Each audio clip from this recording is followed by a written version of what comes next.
Hi, it's Deborah Colleen Rose, and we're on Chapter 8 of the Fundamental Laws of the Universe. Ignorance of the law is no excuse.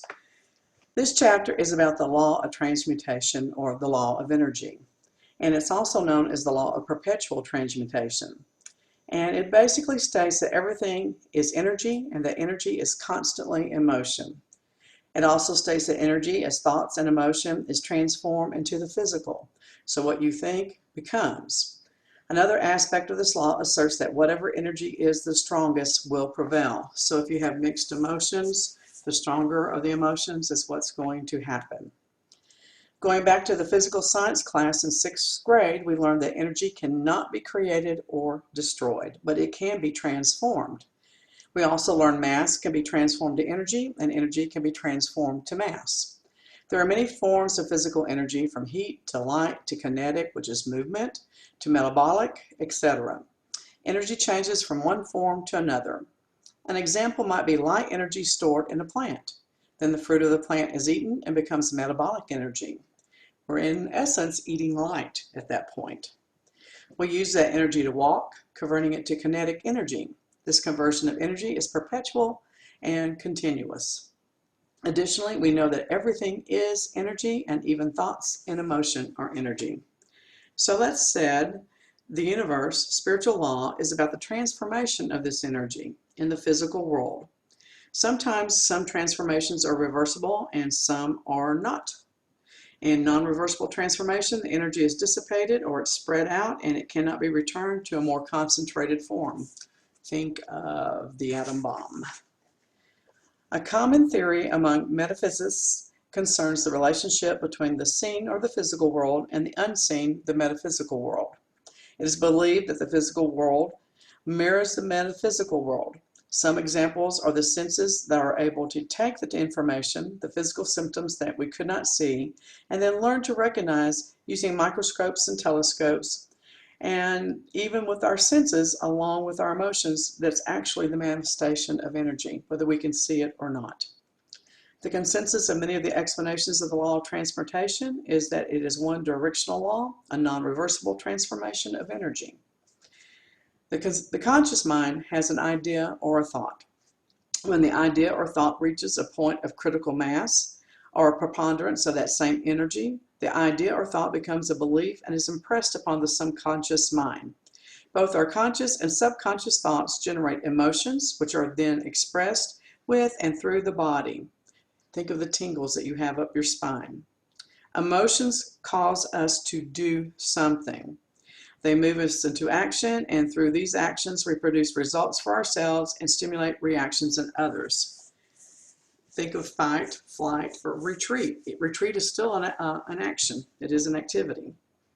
If, however, the physical world mirrors the world that we cannot see, and transmutation in the physical world is bidirectional, so might there be bidirectional or reversible transmutations in the metaphysical world.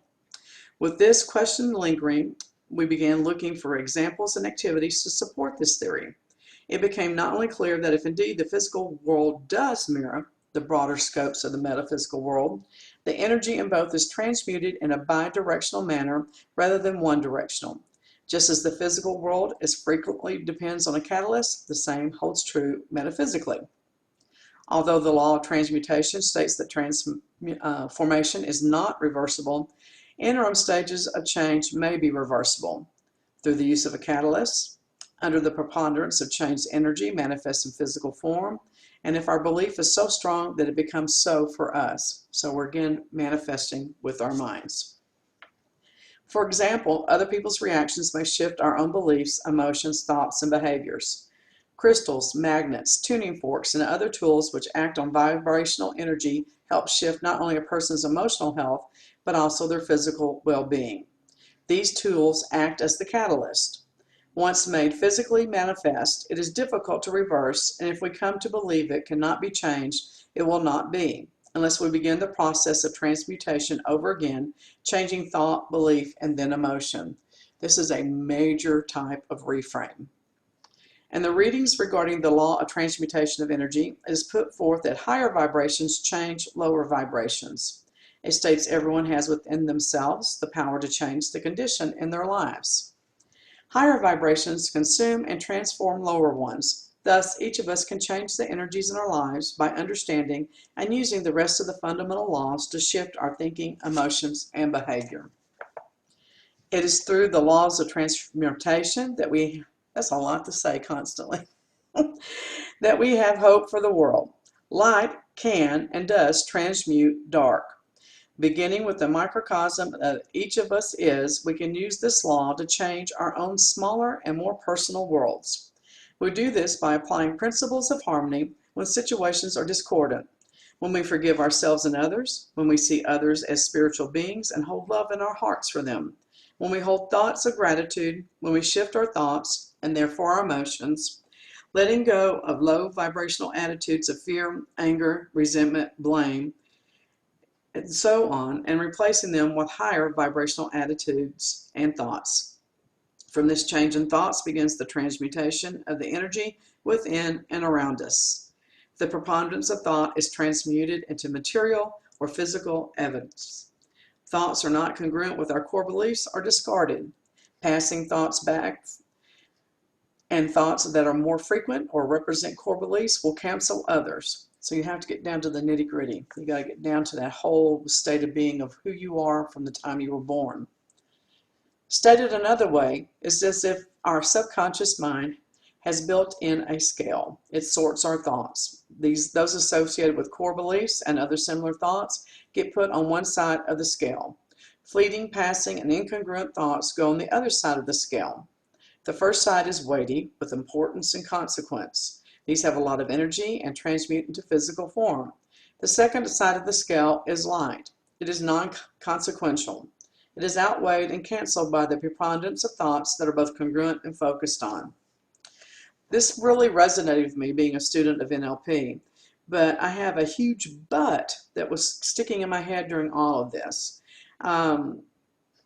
And so I really couldn't figure out what the but was about. And the question is, why are fear and anger so dominant in our lives if they're low vibrational and can be changed by love and happiness and joy? And what we came to the conclusion is because we believe that they are powerful. We give fear and anger power. Think about how we've been saturated with fear everywhere. We even focus on fear in a lot of our religion. Fear of being lost, fear of going to hell, fear of not being good enough, the fear of God rather than the love of God. So how do we change those type of core beliefs that we've been pounded with? Core beliefs are written in the stone of your soul, and that makes it almost impossible to change, or it feels that way.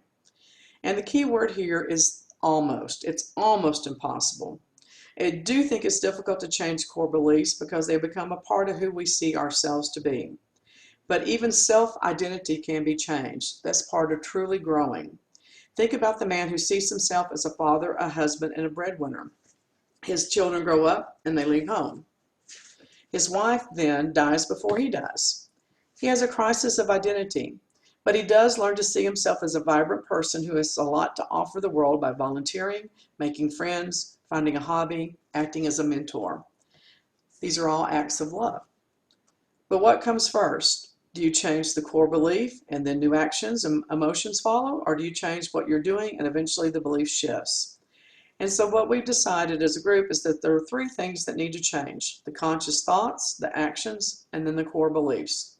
You can start with any of these. It takes longer for permanent change to take place if you start with conscious thought, but that is usually the easiest place to begin.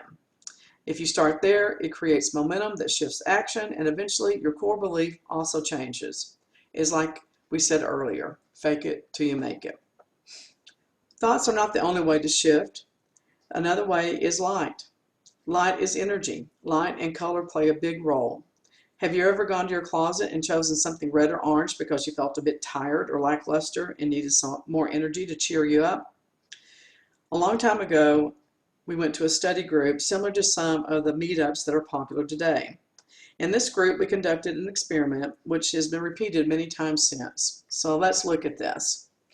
Take various pieces of colored construction paper.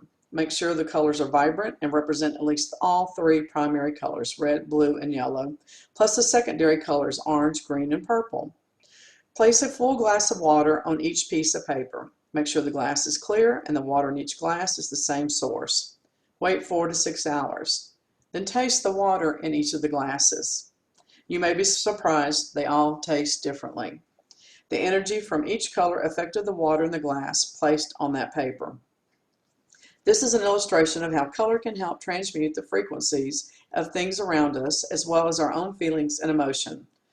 Light blue is often used to engender feelings of relaxation and calmness in medical and mental and health facilities. Pink is used to bring about feelings of caring, love, and connection. Crystals also vibrate at different frequencies. Placing different types of crystals in our environment will also change the energy within a room and the emotions of people in that room. And what's interesting is that a lot of people would say that using crystals is not congruent with certain religious basis. And I say, hogwash. I mean, God made everything for a reason, and everything has an energy, and He gave it that energy, and He intended for us to use it. So look at it from that perspective. The law of transmutation can be called the law of perpetually changing energy. To influence and manage the changes and the outcomes they precipitate, we need only start with our own thoughts. As energy, changing thoughts changes what we manifest. Since everything is energy, any change in any environment, any change in thought, any change in action changes the energy around the issue, situation, or place. Focusing on intentional changes allows us to transmute energy into higher frequencies of love, joy, wonder, happiness, spiritual awareness, and connection. So what would you like to change today?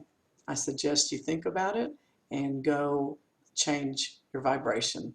Go love something or someone. See you again real soon.